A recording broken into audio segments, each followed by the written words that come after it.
We're always talking bookends when we talk collecting, correct? The first year something happened, and then the last year something happened. Well, the Morgan dollar is our beloved silver dollar, the largest ever. And for the first 27 years, we had a good thing going with Philadelphia and San Francisco. Well, tonight, we have the last two of the originals. It's the 03 and the 04. Look at the quality of these circulated coins. Hand selected like they always are, but look at this beautiful looking circulated coins. Now look at our prices. $139.95, $99.95 respectively. Again, the Morgan dollar came from silver, the Comstock lode out west, the largest silver find in the United States. Lobbyists petitioned to have a new silver dollar struck with all this newfound silver, and then the Bland-Allison Act creates the Morgan dollar program, as you see it right now. They were issued from 1878 to 1904, and then it ended 27 years. Because of the Pittman Act in 1918, where we melted 60% of all the Morgan dollars ever struck. And again, I'll get to the logic of where the warehousing is on this one. Woodrow Wilson then uses the funds of that to help us and the Allies World War I once we entered the war. And then when the war was over, the silver was left over, they struck back into the Morgan dollar while they were designing the peace. That's where the 21s come from. So these are the last 2 years of the first 27. And as I referenced, if you use just a little thought with me on this, we have a warehouse where we store our silver dollars. And we started striking these in 1878. So we strike a bunch of these coins, send them out for distribution, and the rest we put in the warehouse until needed. We open the door. Do we drop the coins right by the door, or do we put them in the back of the barn, so to speak? And then the next year we put them next to that. So when you open the door at the very end, what's by the door at the very end? The last few coins seen. Well, if you are familiar with mintage figures and population reports published by NGC PCGS, it opens it up to where now I got it. Now it makes a lot of sense. Ooh, bad pun. If you look at the low mintages on these two coins, and then you look back at populations, and then you destroy 60% of all the Morgans, you end up somewhere in the middle 1880s. By just sheer volume of how many coins were struck. That's why you don't find these anywhere. And when you do, they're expensive, very expensive. My competition has the 1903, a little over $600 for what they say is the same condition. I don't think theirs are as nice looking as ours. The 1904, they're at $399. We are a fraction of their prices.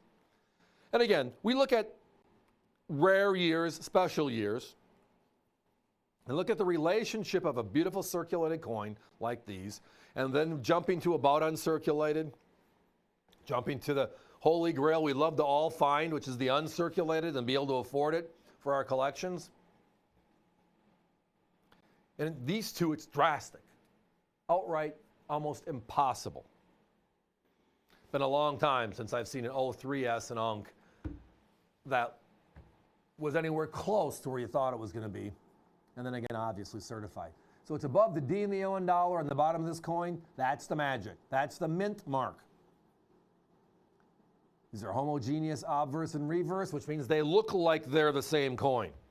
How many times have you looked at the front and said, wow, I love this coin, turn it over, and if it wasn't your initials or a discolorization or a huge rim ding, it's like, yep.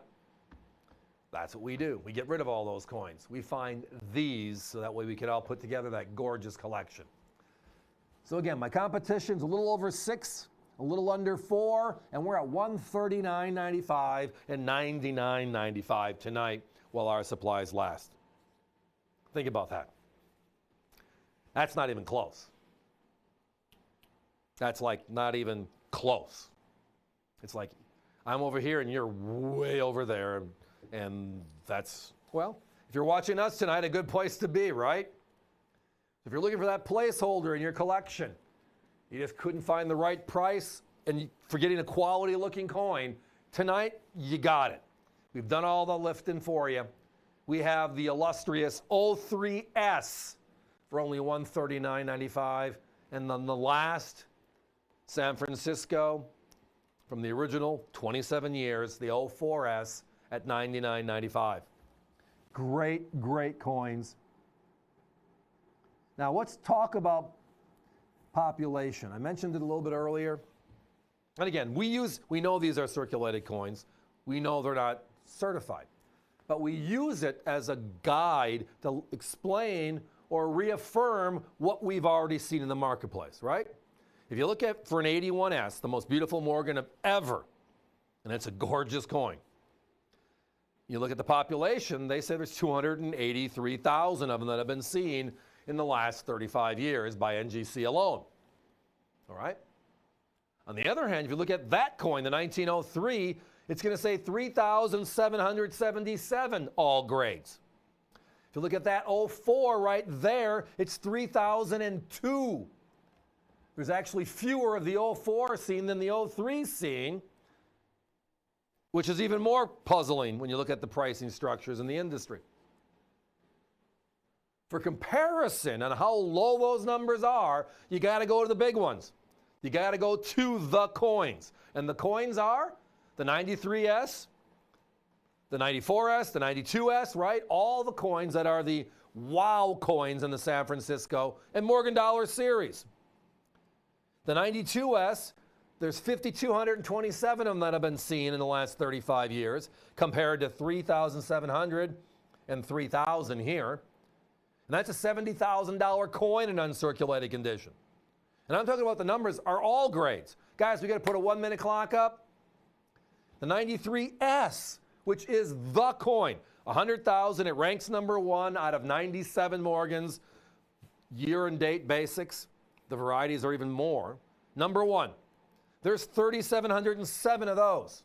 That's a $300,000 coin if you can find it in uncirculated condition. Again, certified only on those, please. And then you look at these two, which have very comparable population reports, but they're nowhere close. Those are, again, that's the Great American Coin Hunt. When we're at the shows and we're just digging, that's the stuff we want to know. Why can't I find an 03S? That's why, because nobody else can either. And in 35 years, nobody has. That's why NGC's numbers are so small, yet it's the only way they get paid, putting the coin in the holder and giving us their opinion, right? So not 600, not 400. Tonight, we have a few left, only a few. Again, avccoins.com. The phones are jamming. While they last, of course, don't miss out.